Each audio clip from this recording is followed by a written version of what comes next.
રામ ભગવાન મર્યાદા લઈને પધાર્યા, એના એ વિષ્ણુ ભગવાન કૃષ્ણ કળા લઈ પધાર્યા, એના એ કૃષ્ણ ભગવાન એકમાંથી બે લીલા કરે છે. એક લીલા ગોકુળમાં કરે છે, એક લીલા દ્વારકામાં કરે છે. જેલમાં જન્મે છે અને કુરુક્ષેત્રમાં ધર્મક્ષેત્ર કરે છે.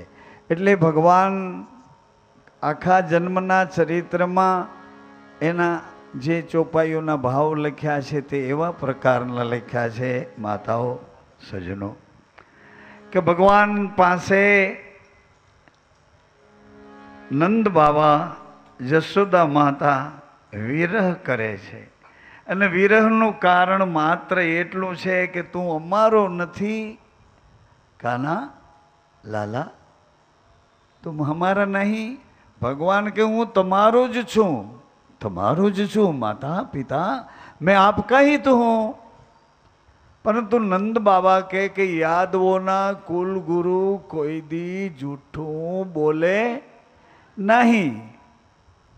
कहा यादवों के कुल गुरु गर्गाचार्य ने तो कहा कि नंद ये कृष्ण तुम्हारा नहीं है, वसुदेव और देवकी का है. तुम तो इनके पालक माता पिता हो. आटली वातમાં નંદ જશોદાએ વિરહ નામની ભક્તિ પકડી. વિરહા ભક્તિ નંદ જશોદાએ પકડી એમ નથી. આ ભક્તિ સ્વામી વિવેકાનંદજીના ગુરુ રામકૃષ્ણ પરમહંસ, એમના પત્નીનું નામ શારદા દેવી મણી. જ્યારે રામકૃષ્ણ પરમહંસ પરદે થયા એની પહેલા, સાંભળો માતાઓ, તમારો આ ધર્મ સરસ તમને ગમે એવો છે. આ સનાતન ધર્મ મારા ગુરુજીએ અહીંયા એનો નેજો રોપ્યો.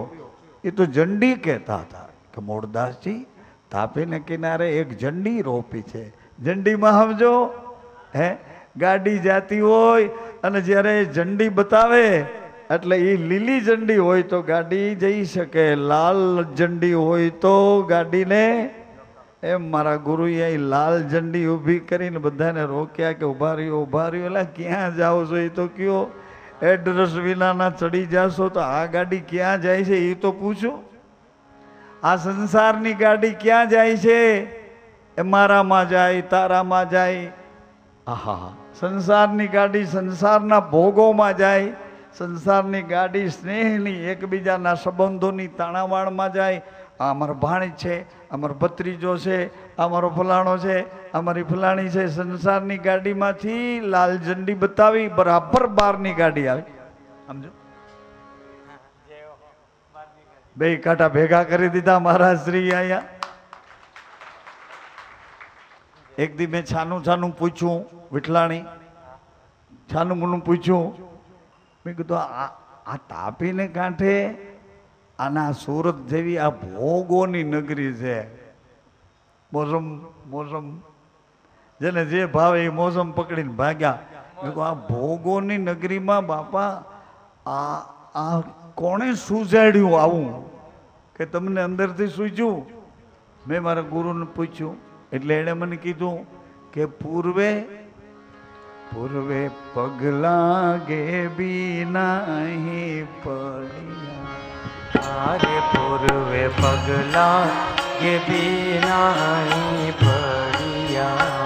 अरे पूर्वे पगला के बिना અહીં પડ્યા. अरे पूर्वे पगला के बिना ही पड़िया. આપણે તમારા વતી કહેવાનું હતું એટલે હું આમાં કાચું શું કામ રાખું. મેં કહું પૂર્વે પગલા ગેબીના અહીંયા પડ્યા તો એનું પ્રમાણ શું છે? કેવી રીતે પગલા પડ્યા હતા? એટલે એણે મને કીધું કે મૂળદાસજી ઘણા વર્ષો પહેલા નર્મદાના પુલ ઉપરથી જે લોકો સુરત બાજુ આવે એમાં હિન્દુ ધર્મનો પ્રચાર કરવા કોઈ આવે તો એને ઉતારી લેતા હતા અને વાદ કરે તો એને જેલમાં પૂરી દેતા હતા. એટલે સંતોની સભામાં ફરિયાદ ગઈ. કઈ સભામાં? સંતોની સભામાં ફરિયાદ ગઈ શું કે કોઈ તપબલવાળો છે, એ કોઈ તપબલવાળો હોય તો, કોઈ યોગ બળવાળો હોય તો, કોઈ પામી ગયેલો સિદ્ધ પુરુષ હોય તો નર્મદાને કિનારે સાધુ સંતો, ભૂદેવો, ધર્મ પ્રચારકો બધાને જેલમાં પૂરે છે. એટલે કોઈ એવો યોગ્ય પુરુષ હોય તો હાથ ઊંચો કરો અને આ બીડું ઝડપો. એ વખતે નિર્વાણ સાહેબે બીડું ઝડપ્યું છે.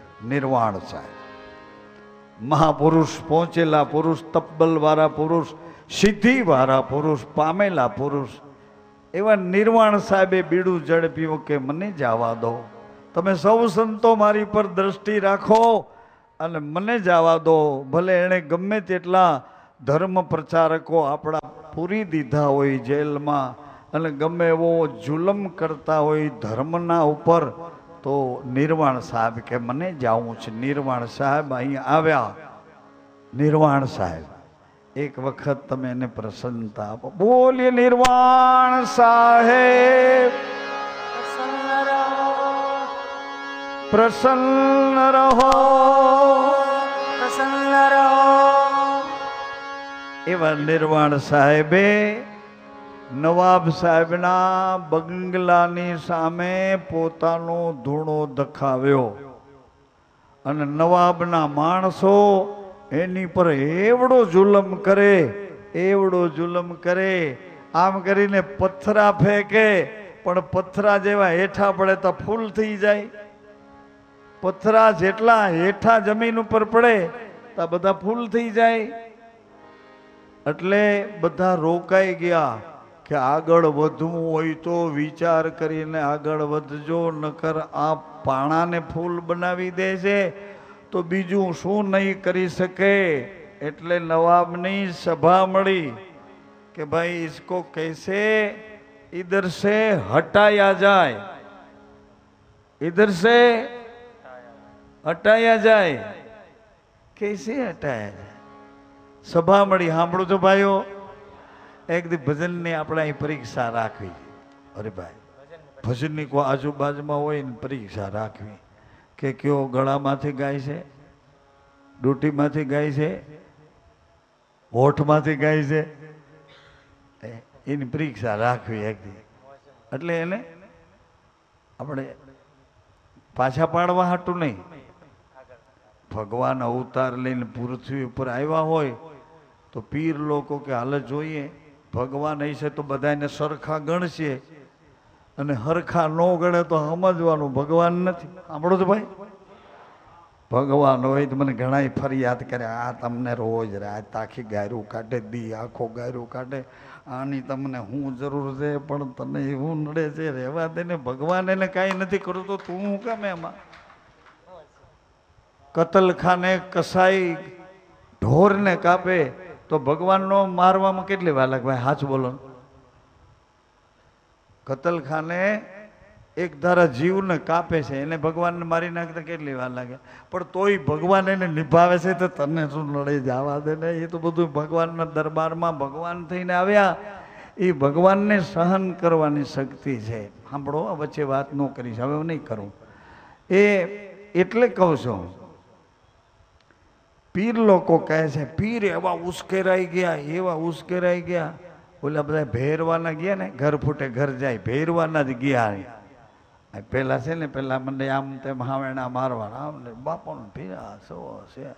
પછી ધીરે ધીરે ધીરે ધીરે એ ગોતે કે બાપુને શું ભાવે, શું નથી ભાવતું, કેલિયારે બહુ વાતું કરે, કેલિયારે એવું કરે. આવી રીતે ધીરે ધીરે એનો ધંધો આમ વિકસાવે. પછી ધીરે રહીને નથી કહેતા કાઠિયાવાડમાં કે પેટમાં કરીને પગપોળા કરે, એવી રીતે ધીરે ધીરે હૃદયથી બાંધીને મિત્રતા. કેમણે કે રમભાઈ, હૃદયથી બાંધીને, અરે જીગરથી બાંધીને મિત્રતા, જીગરથી બાંધીને મિત્રતા, પછી હૃદયની વાત લે જાણી અને ઈ દુશ્મન બને ત્યારે ભયંકર છે. એમાં લોકો સત્તાર બાપુ કહેતા કે ભયંકર છે. પહેલાં આપણો થઈ જાય અને પછી ધીરે ધીરે આપણા ભેદ જાણી જાય. એમ કહેતા કાઠિયાવાડમાં તો કે ઘર ફૂટે ઘર જાય, તમારામાંથી તમારો જ કોક ફૂટે તો તમારો નાશ કરે, એમ એટલું કહેવા પૂરતું હતું. એટલે એ બધા પીર લોકો કહેતા હતા, આ ભેરવાના માણસો કે આપણો ભૈરવ તો આપણો માલિક તો મરી ગયો, હવે શું કરીએ, હવે સામે કાંઠે જઈને દિવાસળી મૂકીએ. એટલે એને દિવાસળી મૂકી कि हिंदू में कोई पीर पैदा हुआ है, अपनी करामत दिखा रहा है और हिंदू को एकत्रित कर रहा है. એટલે બધા પીરો એટલા બધા ભેળા થયા कि उस पीर को अभी का अभी मिटा दो, उसका नाश कर दो. कौन पीर है? हिंदू में कभी पीर पैदा नहीं होते हैं. ओला के पीर लोगों के कि हिंदू में कोई दी पीर पैदा न थाय. શું કામ? हिंदू लोग पाणा ने पूजे, पाणी ने पूजे, जनावर ने पूजे, झाड़वाओं ने पूजे અને જીવતા મા બાપની કોઈ ખબર ન પૂછે કે એમાં પીર નો થાય કોઈથી. એટલે પીર લોકો કે તમે બાંધવાની તૈયારી કરો, માં ઘણાને ટેવ હોય દિવાસળી મૂકે, વાત આવડી કોઈ પણ એવી રીતે કરે કે હામો માણસ સળગી જાય. એની ટેવ જેવી વાત કરવાની ટેવ. ઘણા સમજણા હોય એ વાત ગમે એવી ગંભીર હોય ને તો એને હળવી કરી નાખે. કાંઈ નહોતું, ખાલી કાંઈ નહોતું. ઘરમાં તો એકબીજા મંજુબેન બોલતા એમ કરીને વાતને ઠારી નાખે સમજણો માણસ હોય. અને ઘણા એ દિવાસળી એવી મૂકે તો આખા કુટુંબમાં ખબર પડે. આ સ્વભાવ ઉપર આધાર છે. એટલે પીર લોકો કે તમે ऐसा કરો, तुम सब पीर ऐसा न करो, हल्ला न करो, शांति से बैठो.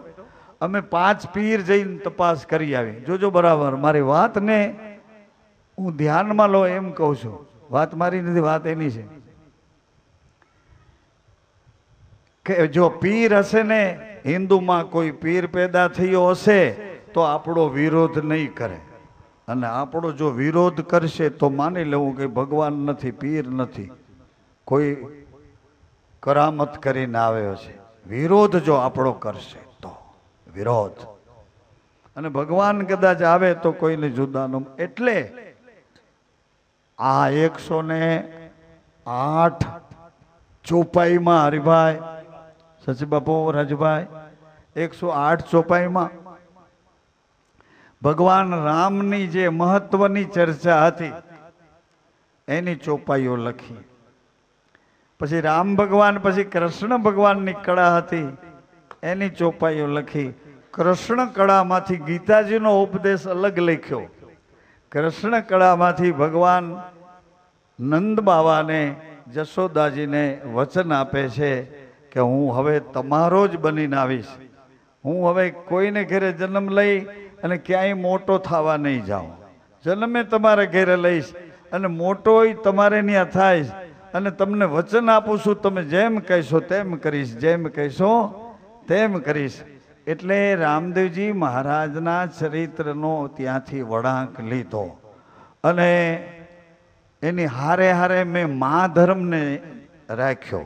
મહાધર્મ સૂર્યનારાયણ ભગવાને કુંતી માતા દ્વારા ગુરુજીની સાક્ષીમાં મહાધર્મ પ્રગટ કર્યો.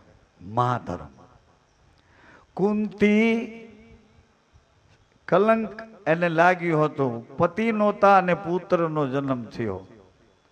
પણ કુંતીએ સૂર્ય ભગવાનનું વચન હતું, એ વચન પુત્ર કર્ણ હતો,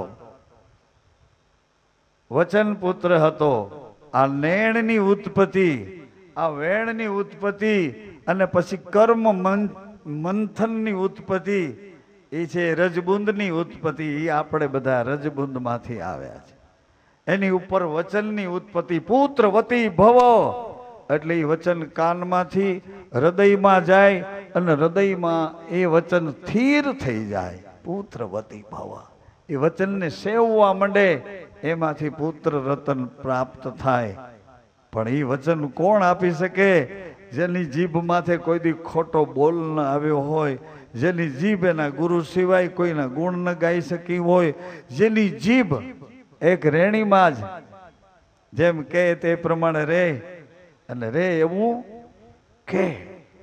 આજે આ પરા છે એ જ્યારે બોલે છે પુત્રવતી ભવ, એટલે એમ જ થાય. એમ જ થાય. પછી વચન તૂટ્યું ક્યાં? તમને મારી ઉપર ખીચ ચડે, મને તમારી પર રીસ ચડે, એટલે હું પછી એમ કહું કે જો મારી ભક્તિ સાચી હોય, મારી ગુરુ ભક્તિ સાચી હોય તો તારું સત્યાનાશ જાય, તારું જડામૂળથી જાય. આમ જે કરવા માંડ્યા, સહન ન કરી શીખ્યા અને શ્રાપ દેવા માંડ્યા, એટલે વચન ભક્તિ ત્યાંથી તૂટી ગઈ. પછી આ ભક્તિ આવી રજબુંદની, મંથન કરી કરી. એમાં ધર્મ શું છે એ તમને આજે કહી દઉં. મને યાદ રહેશે એટલા માટે, તમે જાણી જાઓ એટલા માટે નહીં. જાણો ન જાણો એ તમારા હિતની, તમારા ભાગ્યની. પણ ધર્મ શું છે? માતાઓ એ પ્રકૃતિ છે, પિતા એ પુરુષ છે, પ્રાણ પુરુષ છે. પ્રાણ શ્વાસમાં રહે છે, પ્રકૃતિ શરીરમાં રહે છે, ઇન્દ્રિયો શરીરમાં રહે છે, આંખ શરીરની હારે લાગેલી છે. જોવાવાળો આંખમાં નથી રહેતો, જોવાવાળો શ્વાસમાં રહે. સાંભળો છો?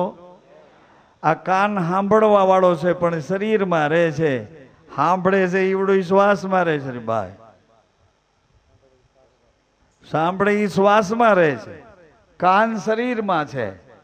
આ જીભ છે બોલે છે, પણ બોલ બોલે છે એ બોલ બોલાવનારો અંદર શ્વાસમાં રહે છે. કાં તમે સમજતા ને? શ્વાસ હોય તો બોલે ને, શ્વાસ બોલાવે ને. સદગુરુ બોલ બોલે બોલાવે, સદગુરુ જાપ જપે જપાવે, સદગુરુ સિદ્ધિ સંત સેવાજ્યુ સાર, સદગુરુ શિષ્ય સરુ વિચાર. सदगुरु नारद वाल्मीकि, सदगुरु भाई सीधी साधन अनेकी, सदगुरु तो मेरा गैबी लाल स्वामी बार बार कहूं मैं शीश नमावी. एम बोले છે જીભ, પણ બોલાવનારો પવનમાં રહે છે, જીભ શરીરમાં રહે છે. સાંભળું તો? એટલે વચન એ શ્વાસમાં રહે, શ્વાસ વિશ્વાસમાં રહે છે. એટલે ભજન વાળાએ કીધું કે સતને વિશ્વાસે સદા ઋષિ સીધ્યા. હવે ધર્મ પુરુષ અને પ્રકૃતિ બેયને એક કરવા માટે ધર્મ સ્થાપ્યો.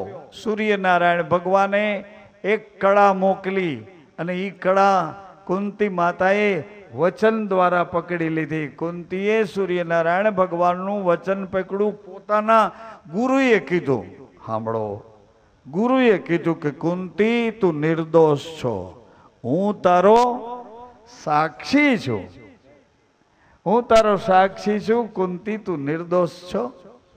સૂર્યનારાયણે જે રહસ્ય ઊભું કર્યું છે એ પુત્રને તું જન્મ આપ. કુંતીએ પુત્ર જન્મ આપ્યો, કવચ અને કુંડળ વાળો પુત્ર આવ્યો. પણ ગુરુજીએ સૂર્યનારાયણ ભગવાનને પૂછ્યું કે મારી કુંતીના લગ્ન નથી થયા તો તમે એને પુત્રવતી આવું વચન કેમ આપ્યું? તમે શું કરવા માંગો છો એ મને કહો. સૂર્યનારાયણ ભગવાને ગુરુજીને કીધું કે મહાત્મા, હું માનો ધર્મ સ્થાપવા માંગુ છું. મા ધર્મ આ ચાલુ રસ્તામાં સૂર્યવંશમાં ધર્મ સ્થપાણો કેવી રીતે કે મારી પત્ની સિવાય કોઈ પણ સ્ત્રી મારી બેન, મા બેન દીકરી છે. સૂર્યવંશમાં ધર્મ સ્થપાણો કેવી રીતે કે મારા પતિ સિવાય કોઈ પણ પુરુષ મારો ભાઈ બાપ ને દીકરો છે. આ રહેણી ઉપર સૂર્યવંશમાં રઘુકુળમાં ધર્મ સ્થપાયો, ધર્મ સ્થપાયો. તો તમે કહેશો કે બબે તન તન રાણીઓ કરી છે. એવી રીતે ઘણા બધા દાખલાઓ દલીલ એમાં આવે છે. ધર્મ ત્યાં તપબળમાંથી પ્રપંચમાં વયો ગયો, એટલે ધીરે રહીને ધર્મ પ્રેમમાં આવ્યો. કૃષ્ણ કળામાં પ્રેમ આવ્યો, પણ પ્રેમ પણ ધીરે ધીરે મોહમાં વયો ગયો. મોહમાં મારા હોય એટલાને બોલાવવાના, મારા હોય એટલાને બાજુમાં બેહાડવા, મારા હોય એને એક બાજુ દરવાજો બંધ કરીને ખવડાવી લેવા, મારા હોય એને ટિકિટ લેવી, મારા હોય એને પ્રસાદ દેવો. અને જે યાદ રાખજો, તમારા હશે ને એ જ તમારી નિંદા કરશે, તમારા હશે ને એ જ તમારી ઈર્ષા કરશે. અજાણ્યા હશે એને બિચારાને કાંઈ ખબર નથી તમારી નિંદા શું કરે. તમારા ઘરના હશે ને જાણતા હશે ને એ લોકો જ આવું કરશે, જાણકાર હશે એ જ કરશે. એટલે આમાં સ્વાર્થ મારામાં એટલે પ્રેમ તૂટ્યો ને મોહ થયો. પછી ભગવાને વિચાર કર્યો કે આમને આમ બધાને હું ગીતાજીનો ઉપદેશ આપ્યો. કેવડા ગીતાજીને મુસલમાન લોકો સમજી ગયા. મુસલમાન લોકો ગીતાજીને સમજી ગયા. હિન્દુ લોકો સમજ્યા ગીતાને પણ વર્તી ન શીખ્યા. મુસલમાન લોકોને ખબર પડી કે અલ્લાહ અને કૃષ્ણ બે એક છે. અલ્લાહ અને કૃષ્ણ બે એક છે એને ખબર પડી ગઈ. કારણ કે કૃષ્ણ કહે છે કે આવું આવું જ્યાં હોય ને હું હોઉં. આવું તારું બળ છે, બળમાં કોઈ એવી શક્તિ છે કે ત્યાં હું છું. તારી આંખોમાં નૂર તે હું છું, તારી વાણીમાં સૂર તે હું છું. એમ આ લોકો સમજી ગયા કે અલ્લાહમાં અને કૃષ્ણમાં કાંઈ ફેર. એટલે એને ગીતાજીના સારમાંથી વસ્તુ તારવી લીધી. એથી આગળ હવે હું નહીં બોલું, હું ધર્મની વાત કરું છું કે મા ધર્મ સૂર્યનારાયણ ભગવાને કુંતી દ્વારા કેવી રીતે પ્રગટ કર્યો. કુંતી વચનપરાને પકડી શકી અને વચનપરા ગુરુની હતી. કોની હતી? ગુરુની હતી. વચન પરંપરા પરા ગુરુ બોલ્યા મત્સ્યગંધાને કે પુત્રવતી ભવ. મત્સ્યગંધા બિચારી માછીમારની દીકરી, અરે હું ક્યાં ને તમે ક્યાં, એ ગુરુજી આવું કા કરો. એટલે ગુરુજીએ કીધું પરાશર બાપાએ કે આ મારી કે તારી કોઈ વાત નથી, આ તો મારી મુક્ત મન પરા છે, મુક્ત વચન પરા છે. મનસા વાચા કર્મણા, એમાં ત્રણેય ઘરમાં હું મુક્ત છું ને બોલું છું. એટલા માટે કે અત્યારે આ ઋતુ આવી છે એટલે ભગવાને સ્ત્રીના શરીરમાં ધર્મ મૂક્યો. સાંભળો માતાઓ, બધાને 10 દરવાજા બધાને છે. માતાઓને 2 દ્વાર વધારે આપ્યા. શું કામ આપ્યા? કે બાળકને જન્મ્યા પછી એને શું પોષણ આપશો? તમે તો ઉઠી જઈ શકો, તમે તો કંઈ કરી નહીં શકો. બાળકને જન્મ આપ્યા પછી તમે તો શિથિલ થઈ જાશો, તમારા અંગે અંગ બધા એવા થઈ જશે. એટલે જ તમારી છાતીમાં લોહીનું દૂધ કરવાની શક્તિ હું આપું છું. ભગવાન કે તમે આ કળયુગમાં, આ મૃત્યુ લોકમાં માં સિવાય કોણ પરચો પૂરે? આવો તમે તો વિચાર કરો. માં સિવાય આવો પરચો કોણ પૂરે? બીજ રોપીને ભાગ્યા, પણ બીજને પોષણ કરીને એનું બાળક કોણ બનાવે? જન્મ્યા પછી એને પોષણ કોણ આપે? એ માં ભગવાન પોતે છે. ભગવાન માનો અવતાર લઈને આવ્યા. બરાબર? માને ધર્મ આપ્યો. એટલે માને ધર્મ આપ્યો તો ધર્મની મર્યાદા આપી. 15 દિવસ અંજવાળાના, 15 દિવસ અંધારાના. આ મહિનો જ્યાં પૂરો થાય તો માના શરીરમાં ધર્મ પ્રગટ થાય. અંજવાળું ક્યાં હતું, અંધારું ક્યાં હતું, એ બેયને માં જાણે. માં જાણે, માને ખબર. માને એ બેય ખબર છે. અંધારું એટલે શું, અંજવાળું એટલે શું, માને ખબર છે. એટલે ધર્મનું પાલન કરે. પુરુષને આવો જ ધર્મ ભગવાને આપ્યો, પણ પુરુષ એનું પાલન કરે. પુરુષને પણ એના શરીરમાં જેમ માને ધર્મ આવે એમ પુરુષને શરીરમાં ધર્મ આવે છે. પણ એ આંતરસ્ત્રાવ કહે છે એને, અંદર પ્રવાહ આવે છે. માનો પ્રવાહ એને બાળક જન્મવું છે એટલે એનો પ્રવાહ બહિર્મુખ છે, માને જન્મ આપવો છે. અને પુરુષનો પ્રવાહ અંતર્મુખ છે. જોજો ધર્મ મહાધર્મ ક્યાં છે. એટલે પુરુષને ખબર નથી કે કયો દાણો કયું બીજ ઉગે છે, કારણ કે એને જાણતો નથી.